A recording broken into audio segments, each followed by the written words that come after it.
Hello again.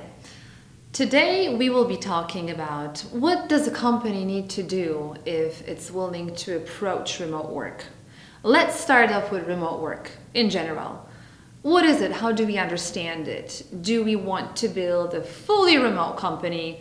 Or maybe we're thinking about having some employees in the office and just a couple of them working remotely.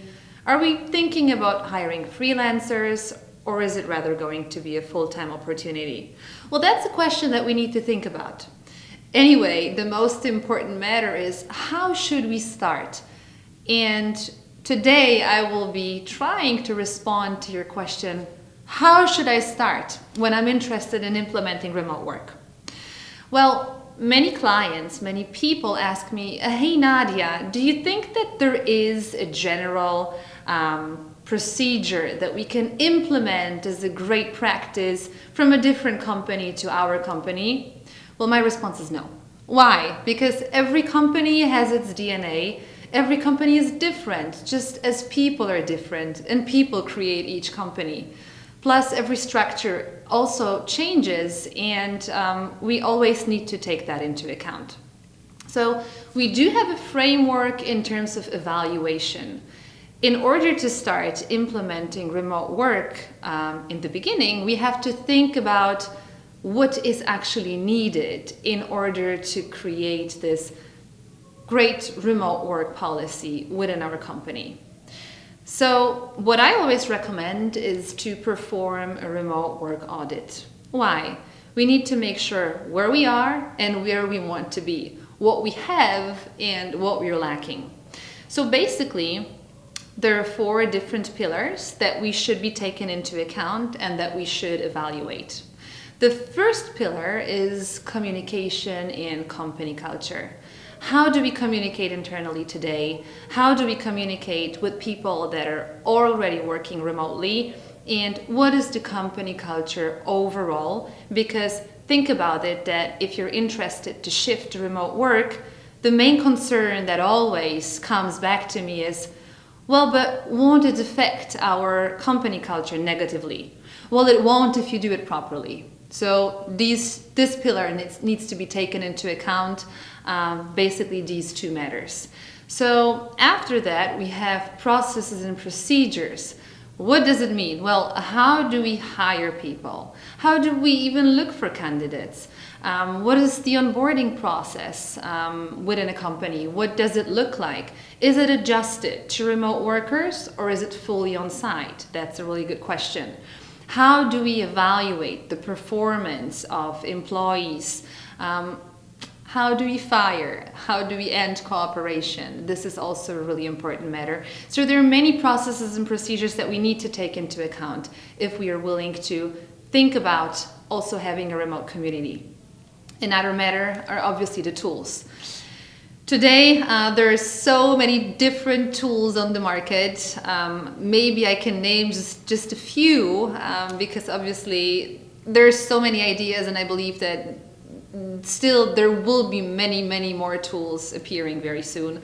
But we have Zoom, we have Slack, we have Google Hangouts, we have Microsoft Teams, we have anything that we can imagine in terms of communication, but we also need to think about project management, right?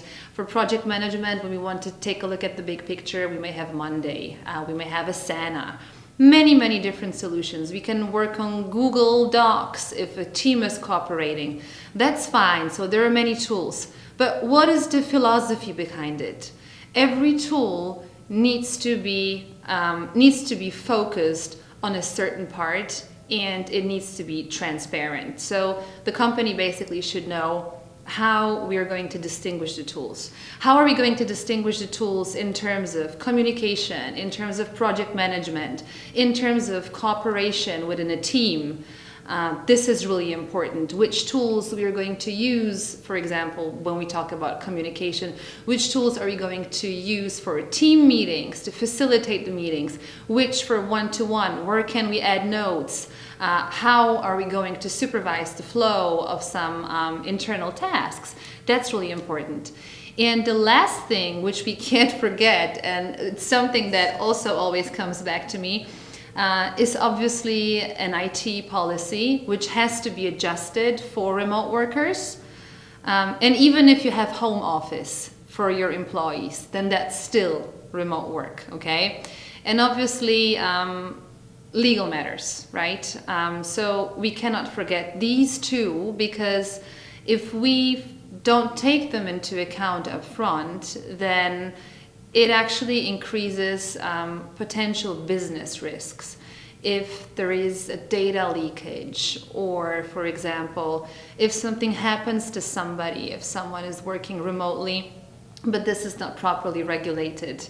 Every country here is going to be different, and every environment, every way of employment is also going to differ. So we need to evaluate, how do we hire our people now? How do they work? Where do they work from? If it's going to be co-working spaces, if it's literally going to be work from home. Do we have any digital nomads in our company? Or maybe we are relying on freelancers. And most importantly, the question that you should always answer: can we actually go fully remote? Can we perform all tasks remotely? Well, you may have a security guard. Well, it probably won't make sense if that person will go fully remote, right?